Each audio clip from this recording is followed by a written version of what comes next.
All right, so tell us about your game today. Yeah, so I think I should have more or less equalized out of the opening, but then after Queen C2 I was out of book, and I think I played maybe a bit too passive, and yeah, then I think slowly but surely, yeah, it just got nastier, and I didn't really manage to defend. So I think that was more or less the story of the game, but I think Ediz also just played very well. But, yeah, I'm not sure if. Yeah, I can say something. Yeah. Okay, first of all, thanks. And okay, in this opening, I didn't know much. I actually checked this before the game, but I kind of forgot what I prepared. I knew bishop takes c6, b6 castle, and then you played bishop e7. No, you played c5. Yeah, after rook e1, yeah. Yeah, rook e1, c5. I remembered it was c3, bishop e7, and I thought I just had to push d4, but then I forgot what I was doing. Yeah. So I just developed some pieces in some natural way. And okay, after queen c2, it was some normal position, I guess, around equal. So we entered, and then some things happened. We entered some imbalanced endgame, and yeah, this endgame was pretty tough to play with just very low time. And that's where the blunder happened, I guess. So since we have both of you guys here, I don't know if you want to reveal to each other, but I'm curious about how you guys prepped for each other. Like, were you going to play something more novel, knowing that they would prep something else, or? You can go first. Yeah, sure. Yeah, so I played basically what I had also in my other two black games. This is already the third time I faced Rui Lopez, and I wasn't really deviating, but I didn't really expect the line he chose anyway, because I think it should be somewhat harmless, but yeah, the position remained a bit more pleasant, especially when I played a bit too passive. But I was not really trying to, let's say, avoid his prep or something. I was just hoping to be better prepared in the line we were gonna get. So yeah, it was kind of interesting to see that already 3 out of 3 games I get the exact same kind of opening. Wow, yeah, that is interesting. Yeah.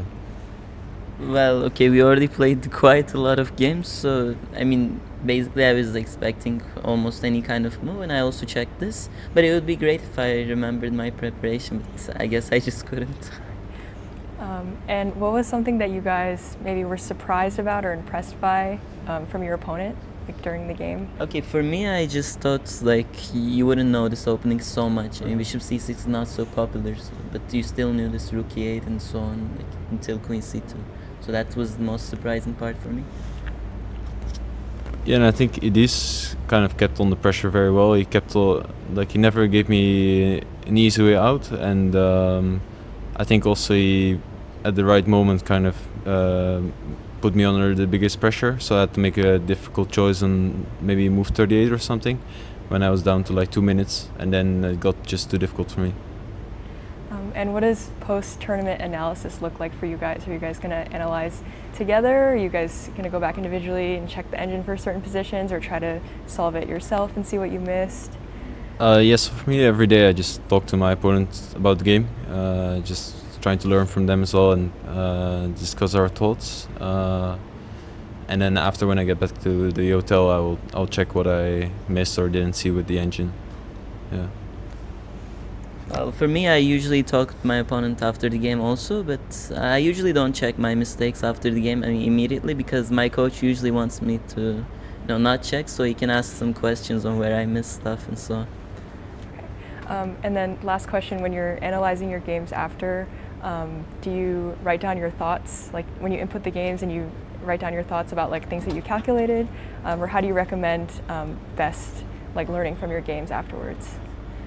Well, I don't know. I think you can just analyze your mistakes and maybe spot where they are coming from, either some, time trouble or endgame knowledge or opening knowledge. I mean, whatever it is, you just need to spot it and just fix it, I think. Yeah, I agree, and it can be useful, as he said, to go over it with a coach who can point out other mistakes you made or in your thinking process or something. Because sometimes, even though you might think you made a certain mistake for a certain reason, it might not actually be the case, and can be a bit deeper than what you initially thought. Okay, all right. Thank you guys so much. Thank you. Ediz, congratulations on today's win. Do you want to take us through today's game? What happened? First of all, thanks. Like opening part was pretty bad for me. I think I wanted something more, but at best I think I got some equal position with white.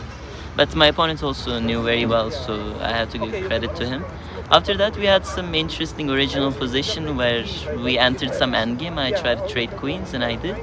And after this, I think white had some small edge, but I think he just made some blunder on move 37 or 38 due to this time pressure. So that's what happened basically. How are you preparing for this tournament? I think it's pretty important for the FIDE. They have 2 spots for the candidates. Is this something you keep in mind before coming to this tournament? No, not really. I'm not aiming for the candidates right now. My aim is just to play good chess and try to fight with all my power. That's what I'm trying to do. We're preparing with my coach, and I'm just giving my best.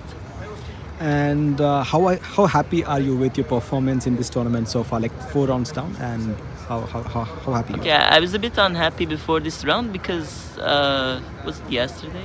Yeah, yesterday. No, not yesterday. Before yesterday, I missed some win against Gorekina. I missed quite a few wins. Where I was totally winning, I had time, but I just couldn't manage it. So this was a bit disappointing, and I also couldn't get any wins. Today was my first win, so I'm pretty happy from that point of view. What are your thoughts on the time format? It's a pretty, big time format. Like, are you used to that, or how is it? No, this is very different for me. Okay, classical chess is normally 90 minutes plus 30 minutes increment and so on. But here you get 50 more minutes, and then you get 15 more minutes, almost 60. It feels a bit too much for me. Like, my opponents get some time to think in critical positions, which I usually don't take. I don't really take that amount of time. But if I do, it could be useful for me. But usually it works in my opponent's favor. So I can't say I'm enjoying it so much, but yeah, I'm trying to keep up with it. Great. Congratulations for this today's game, and all the very best for the rest of the round. Thanks a lot.